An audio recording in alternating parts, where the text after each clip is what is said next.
Hi everyone. Hello everyone here. My name is Tommy. The name I was given recently is Eungwang, which Doyan shared means the shining with the light of gratitude. Um, and I'm really grateful to have the chance to speak to you all today. Grateful to be part of this community, um, and grateful for everything that made this possible. But today I want to share about something I've been reflecting on recently. My background is in more environmental science and environmental conservation. That's my job every day. I work in an international network of wildlife conservationists. And what I'm trying to reflect on lately is how we can adapt our human psychology a bit more to be in tune with our ecology around us. If we can map our psychology a little more closely to the lessons I've been grateful to learn in ecology. And I admit I don't know that much, but I am grateful that I'm 31 years old, and about 30 years ago, I guess, when the WonBuddhism temple started, I think it was, you said, maybe the first Sunday Dharma session was May of 94, I think? January 94. It was the Buddha, in the 30-year holiday, it talked about Buddha's birthday on May 15, 94. And I was born May of 94. And so often whenever I come here, I'm very grateful that when I was born, this space was starting without any effort of my own, but with the effort of people who traveled across the world, came to a city that maybe they didn't speak the language here locally. At first, began a community amongst their peers, and opened up a community that many years later I found myself, and I know that it took a lot of effort to make that possible. My youth, I was raised in a Christian background, and my name is Thomas by birth, from my government name. And in biblical terms, Thomas is called Doubting Thomas. He's in the story of Jesus, when Jesus returns to his disciples, Thomas is the one who doesn't believe that he's really there until he touches his ribs or anything. And growing up, I definitely aligned with doubting what was taught to me, at least in a religious faith background. I was very skeptical of some lessons I was taught growing up, and I didn't feel very aligned with it. And so I was often seeking something more aligned with the lessons I felt I was seeing play out in front of me in real material life or people or our ecosystems. And the more I studied ecology and biology in high school and university, I was seeking something that wasn't solely based on faith, maybe included some faith, but also was based in lessons that play out no matter what context you see them play out in. And I felt when I was first exposed to Buddhism, it was just because I came across a book on a sidewalk, in a box of books that someone had left outside on the curb, and it was Thich Nhat Hanh's The Heart of Buddhist Teachings. And it was a really interesting introduction to the faith because it wasn't so much about traditions forced in a certain way, but more about what is the real root of what Buddha was trying to express. And so I was reading it on the subway one day, going to Sunset Park in Brooklyn. I was living at the time, and there's a big Chinatown population in Sunset Park as well, and a woman who practices Chinese Buddhism said to me, she saw me reading the book and asked oh, do you practice Buddhism? And I was no, not really, I'm just interested in the book. And she recommended I check out this group called the Buddhist Association of the US, which has a temple up in Cold Spring. And I was finishing university at the time, and I was maybe it'd be cool to go to this retreat they're doing coming up, but it was a 10-day silent retreat. At the time, I was a total rookie to meditation, to Buddhism. I didn't know much, but I was it sounds like a cool way to wrap up my university studies and explore this.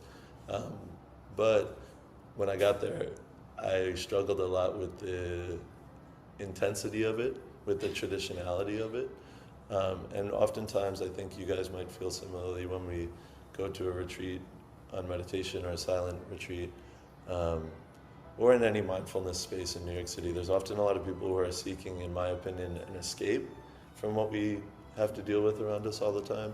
And I felt like that was what I was experiencing there, was that many people were trying to find this perfect temple in the woods where they didn't have to interact with New York City or the conflicts we have on a societal level, and instead remove ourselves. And what I've realized is that what I appreciate when I met Doyan through some original like introduction to meditation studies at NYU, and you invited me to the temple many years ago, and to attend a retreat that upstate in the WonBuddhism Center that someone else had backed out of last minute, and I was lucky to sub in because you were seeking someone to fill their spot. And it opened up another pathway for me where I realized maybe there can be a form of practice in Buddhism that isn't so steeped, or faith in general, or Sangha community, that isn't so steeped in like forced traditions of how one must act or must believe or must, men must sit on this side of the room, women on this side, or instead say like, we're living in a messy city, we're all overwhelmed by stimulation all the time with technology, etc. And I felt when I engaged with the WonBuddhist community, it was a little more honest about what we're all dealing with. I felt like Doyan herself is very human and humble and relatable. And I realized that a teacher doesn't have to sit on a pedestal, but can sit literally amongst us on the floor. And I found a lot of gratitude in that type of teacher that can also be a peer.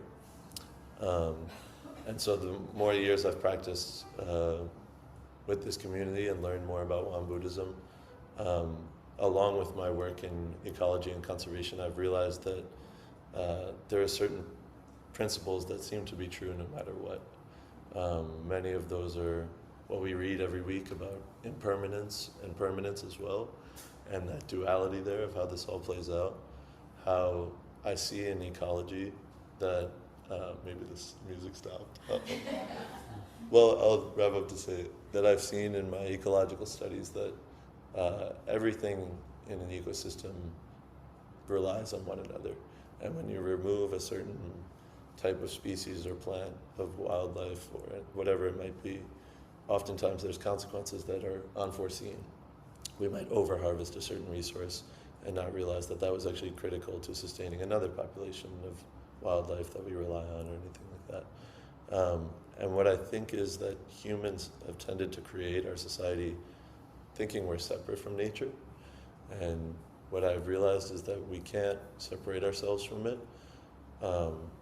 And we can learn some lessons. Like when a lion eats in the savannah, it might hunt a gazelle or an antelope and eat that day and then sit there and rest amongst a population of hundreds or thousands of antelopes around it. But it doesn't think, oh, let me gather more antelopes for tomorrow to stock up for my family or keep a pile just for myself. Instead, it just sits there and enjoys what it had eaten today, waiting until the time it might have to eat again in the future. And I think instead here, at least in the US, in our society, in our economy, everyone is trying to take for themselves and store up as much as they can, not realizing that the network we operate in relies on a system of mutuality, and you can't escape that. And I think that in a practice of gratitude, with the name you've given me, I'm trying to remember that any type of self-care has to all be in service of a collective care as well, not separated from one another, but admitting that we rely on one another.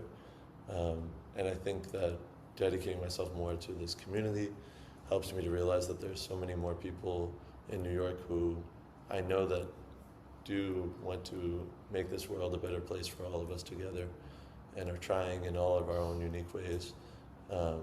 And I know that that's just a little drop that we see in this room, on Zoom. We're all part of these networks that are having even a wider impact beyond us. And sometimes when you get doom and gloom about the state of affairs, it might encourage you to feel more isolated or paralyzed about what you can do. But I think that the more you practice an act of gratitude for little things, for the people around you, for anytime you eat a meal, to realize that like there was people who planted those seeds that you eventually came to you. There was ancestors that brought those there and taught generations and generations how to harvest this food that you're enjoying now. And I think that the more you practice that, the more you'll realize, like, actually it's a bit of a rebellion to be grateful, even in a world that's encouraging you to be bitter or selfish or short-term thinking. And the gratitude actually can be a pathway for, in my opinion, revolution towards something more globally cared for, collectively cared for. And I hope we can all get there through this practice together too. But I think that nowadays, when we see genocides going on, or ecocide is a term for the destruction of the environment that's used nowadays, and I think that what some humans don't realize, that in my opinion, that's almost a form of suicide. It's just further distance down the road that you're going to face the consequences of it. You can't practice these damaging actions without some consequence eventually. And so I think if we invest more in collective care, actually it will only benefit ourselves too, eventually. So I just want to thank you all for giving me so many lessons too in this practice. A lot of you are teachers in so many ways too, and I hope we can keep supporting each other every week. Yeah. Thank you.